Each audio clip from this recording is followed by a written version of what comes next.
Hello my dears, and welcome back to my corner of the internet. I'm Shannon. This guy back here, that's Bernard. He's my October co-host. He arrives on the 1st, leaves at the end of the 31st. He doesn't say much, but good help is in fact hard to find, so I take what I can get.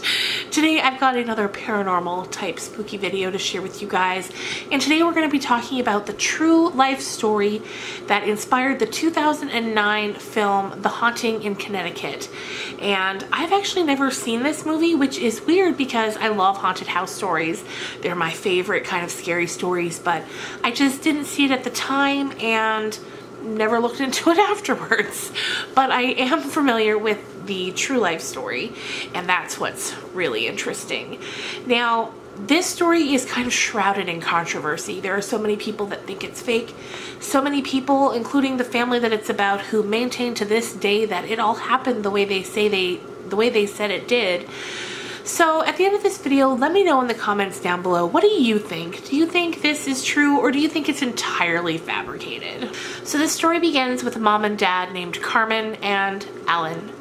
They have 4 children, 3 sons and a daughter, and unfortunately their eldest son, a boy named Philip, he is diagnosed around, when he's a preteen with Hodgkin's cancer, which is sort of a autoimmune cancer, and he needs to begin undergoing really expensive cancer treatments, and the treatments are very far away from where the family currently lives, and it has them driving hundreds of kilometers a day there and back to get to the hospital. And they begin to really want to move so that they're closer to this hospital. You guys, I keep getting distracted because Bernard is glowing. The light from the window is just illuminating him right now. I don't know if that's picking up as well on camera. Anyway, I'm so sorry. Okay, let's get back into the story. So, they want to move closer to the hospital so that they can more easily get Philip to his treatments, because it's hard enough going through this with one child. Then she has 3 other children to care for, and just so many hours spent on the road every day is just a lot to deal with. So she begins looking for homes closer to where the hospital is, and she finds one. It looks perfect. It looks big enough for them because they're a family of 6. That's a lot. And in fact, once they move, 2 of their female cousins move into the house with them as well. So it takes them up now to 8 people living in the house. So they find this big, beautiful house, and she kind of feels in her heart that it's going to be out of their price range. But she makes the call, she goes in and looks at it, and it turns out that it's affordable. And so they take it immediately, they head home, and they start packing to move. One of the really spooky things to note about this house is that it actually used to be a funeral home, and down in the basement is where all of the work on the bodies used to happen, and then the family lived upstairs. Now, Carmen claims that she did not know this before she moved into the house, and here's one of the first times that something sort of questioned, or the validity of things is questioned, is that the person who rented the house to her says that she did tell Carmen this, and that there's no way the family didn't know before moving in. But nonetheless, the family still maintained that they did not know. And how they find out is eventually the kids are running around exploring the house. They go into the basement, and oddly enough, a lot of the tools that was used in the embalming station is still there. That includes things even as creepy as toe tags, and they can see where all the work was done, and there are gurneys down there, and there's a blood pit down there for when the actual embalming was taking place. And it's just super creepy stuff. And I wouldn't want to live there. Anyway, right from the very first night, things start going crazy for this family. In fact, it's Phil, the eldest son, who starts hearing things right off the bat. And it starts for him when he's in his room. He can hear what he swears is his voice being called from the basement. And can you imagine? Anyway, he tells his parents, and they just, come up with regular, everyday excuses for this, you know, as you would at first. The mom thinks, you know, well, I was on the phone last night. Maybe you heard me saying your name, and this is an old house, and sound can travel, and feel like it's coming from one direction, but it's actually coming from another. So she just brushes it off as things like that. But the really unsettling thing is that as time goes on, well, next Phil claims that he saw a ghost, a full-on body of a man with long black hair. When the man opened his eyes were black, things like that. And just as this continues to go on, not only is Phil now seeing things, but as time goes on, it starts to affect him as well. And he starts getting meaner towards his siblings. And just his personality is changing in ways that is really scary and kind of off-putting to the people who love him, you know, as it would be. And Carmen, the mom, she seems, you know, she kind of wonders if maybe it has something to do with the cobalt treatment that he's receiving for his cancer, and that maybe it's affecting his mental state in some way. And as time just keeps going on and his personality keeps getting darker, because at this point too, he has started keeping a notebook, and in it he just writes really dark and scary things, poems about the house, about being in the basement with the funeral home equipment, just really creepy things. It gets to the point that Carmen starts taking him to a psychiatrist as well as a priest once a week, because the family, like Carmen herself, I was watching an interview with her, and she seems to be a very religious type of woman. Again, the kids keep seeing more and more creepy apparitions. The cousins as well have moved in at this point. They're seeing it too. But the parents aren't seeing anything. And so the more the kids are telling the parents, you know, it's freaking them out because they're not feeling anything like that. One thing that does finally catch the mom's attention is in the house there are crucifixes above a certain door frame on each side, and they had been there for many years because this funeral home that operated in this house, it operated there for decades. It was a very successful, long-running business. So anyway, these crucifixes had been above the door for many years, and then all of a sudden they would start to disappear, and then they'd be back, or they'd fall to the ground. Just weird things with these crucifixes would start happening. And this was something that Carmen herself began to notice. She also began to notice that in the kitchen weird things would happen.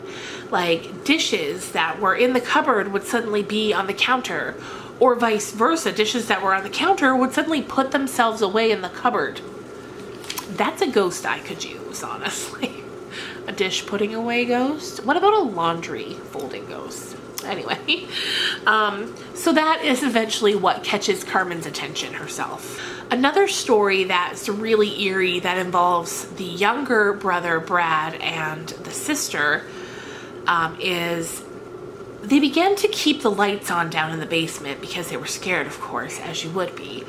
But this started to run up the electricity bill. So eventually the dad, he's kind of had enough of it, and he takes the light bulbs out of the light fixtures. Then one night afterwards, the younger son, Brad, he's trying to sleep in his room, and he notices the lights keep flashing on and off. And he goes out into the hallway, and his sister's there, and she's flashing the lights, and he guesses, you know, she's trying to pull a prank on me or annoy me or whatever. What do you know? Things that little sisters tend to do. And he starts chasing her through the house, and he chases her up the stairs, and in the living room, his parents are sitting there. And his dad's like, "What are you doing up? Get down in bed." And he's like, "Oh, I'm just chasing after my sister." And the dad's like, "No, you're not. She's up in bed." And Brad goes up, and sure enough, she's in bed asleep. Which is really creepy. And then the dad's like, "Besides, I took the light bulbs out. Like, no one was flashing the lights. There's no light bulbs in them." So creepy. Eventually, things with Phil escalate so much. His behavior is getting so dark and so intense that even though, you know, Carmen has been noticing what's been happening with the crucifixes, she still thinks there's something more at play with him. So she brings him to the hospital, or rather the hospital comes and an ambulance comes and takes him, and he's brought to a psychiatric facility where he's kept for 45 days. And Carmen recalls that she went to see him, and as she was leaving, he begins calling to her, crying, begging her not to leave. And then the last thing he says to her before she does leave that night is, "Now they're gonna come for you." So eerie. And yeah, back at the house, things start to escalate even though Phil's not there. So the kids, they stop sleeping in their rooms. They're terrified. Instead, they put a big mattress in one of the rooms, and that's where they all slept because none of them wanted to be alone. And after that, too, after Philip was taken, things did escalate, and the parents start noticing more things, and both of the parents experience this weird sensation when they're in the shower. And they both reported at separate times feeling as though there was an evil presence in the bathroom, and it was making the shower curtain kind of envelop around them and get tangled up around them. And after that, nobody went to the bathroom by themselves. They'd go in pairs so that they didn't have to be alone with whatever was attacking them in the shower.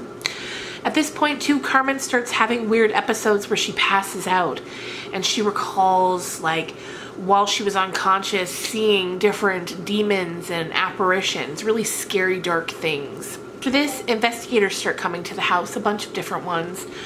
One of the men who goes in there, you know, he had some good points, and he wonders, why is this place so haunted? Nobody actually died there. It's a funeral home. And that began a lot of inquiries as to what the heck maybe happened in the funeral home that would make the spirits want to stay even though that's not where they passed. And so this one investigator, he kind of went at it at the angle that maybe some weird things, weird, unnatural, terrible things are being done to the bodies when they would come to the funeral home. Now, of course, that was never proven, nor could it be, and in the documentary that I watched about it, some of the employees said they never, ever, ever, ever saw or heard anything like that when they worked there. Now, at one point, somewhere, Carmen claims that it was investigated and it was found to be true, but there's no proof of that. I couldn't find anything that backed up that claim. From what I could tell, there's no proof of that. Other investigators that come are Ed and Lorraine Warren, the very famous demonologists, you know, paranormal investigators. They come, they do their work, and around town word's starting to get out, and the locals are starting to have a lot of doubt and disbelief in the things this family is saying. And, you know, in this documentary as well, there were interviews with childhood friends, and they say, you know, at the time, nobody mentioned it. Like, you know, they'd go for sleepovers or just hanging out with their friends. Like, you would think children, if they were going through something like that, they would mention it to, like, a best friend, but it just never got brought up ever until later. And those friends still maintain that they don't believe that any of it was real. So, also around this time, a book was written by a man named Ray Garten, I believe his name was, and in his book, he completely discredited, or tried to, everything the family was saying. He had met with the family briefly, and then he wrote this book, and in that book, he says that Ed Warren said to him, he said, they're crazy, talking about the family. So he says that Ed said, they're crazy. Let me get this quote here. They're crazy, just make something up and make it scary. Which, I don't know. I know a lot of people have a lot of feelings about Ed and Lorraine Warren, whether they were, you know, quacks or not. I find a lot of their stories very, very interesting, and, you know, I just don't know why, even if it's all bogus, if Ed and Lorraine Warren are making their livelihood at this, you know, why he would say that to a writer who he knows is writing a book. Yeah, that just doesn't make a lot of sense to me. But on the other hand, why would the writer lie about it? I don't know. There's so many questions with this. So anyway, after this, the church finally gets involved, because if you want an exorcism, which was what they wanted, you know, it doesn't just, the church isn't just like, okay, cool, and they come and do it. There are certain specifications that have to be met. It's a whole thing. It's a whole thing. And, you know, not just any priest is doing it at any given time because you need one. So eventually it all gets worked out, and the church comes. I think she said there were 3 priests and 3 deacons. They came and they did the exorcism, and they spoke in Latin, and, you know, the whole thing. And I guess they brought a statue of the Madonna, and when the exorcism was over, the statue didn't have hands anymore. It was like they had been cracked off and were gone, but none of them had seen it fall and get cracked. And it was to the point too that one of the deacons, he wouldn't even touch it to take it with him. He's like, I'm not taking that back out of here. So Carmen, she kept that for quite some time, many, many years, until not too long ago, she gave it to a museum to have, like a museum of spooky things. And apparently the exorcism was completely successful. The family waited 6 days, and then once they had had no activity for 6 days, they packed up and moved out, not wanting to stay there anymore. It's interesting, the family, when they speak of the Warrens, they speak ill of them, or Carmen at least. She says that she felt as though the Warrens didn't care about them. They were just there to do a job, and they didn't really care about the well-being of the family. And I saw an interview with Lorraine Warren where she kind of agreed with that. She said, you know, that was our job. We did it all the time. We were in and out of homes doing our investigations. It was just another job. We didn't really, you know, they're not there to connect with the family on a personal level. They're there to do a job. Another interesting tidbit is that all of the documents that the Warrens kept for their investigation of this property at this time were all destroyed in a flood. So there's really no evidence of whether any of this happened or not. You just kind of have to base your belief on what they say. The Warrens claimed it happened. The family still maintains that it happened, and it's really up to you to decide what you think. Do you believe it happened or not? So yeah, let me know in the comments down below. What do you think? I can see it from both angles. On the one hand, these people were trying to get medical treatments for their son. It was expensive. These treatments were expensive. Maybe they needed a way to make money, because they did make money from this. You know, their story was told. They got money. They were able to benefit from it. So maybe it was that. But on the other hand, I can't see a mother of 4 who is caring for 6 children, one of whom has cancer, and she's going in and out, back and forth to the hospital for treatments. I can't imagine this woman having the time of day or the thought to make all this up. You know, why would she? So yeah, I mean, it could go either way, I guess. Anyway, you guys, thank you so much for watching. I hope you enjoyed this video. I can't wait to make more spooky content as we move our way through October. And I will see you guys on Friday with another book talk video. Bye!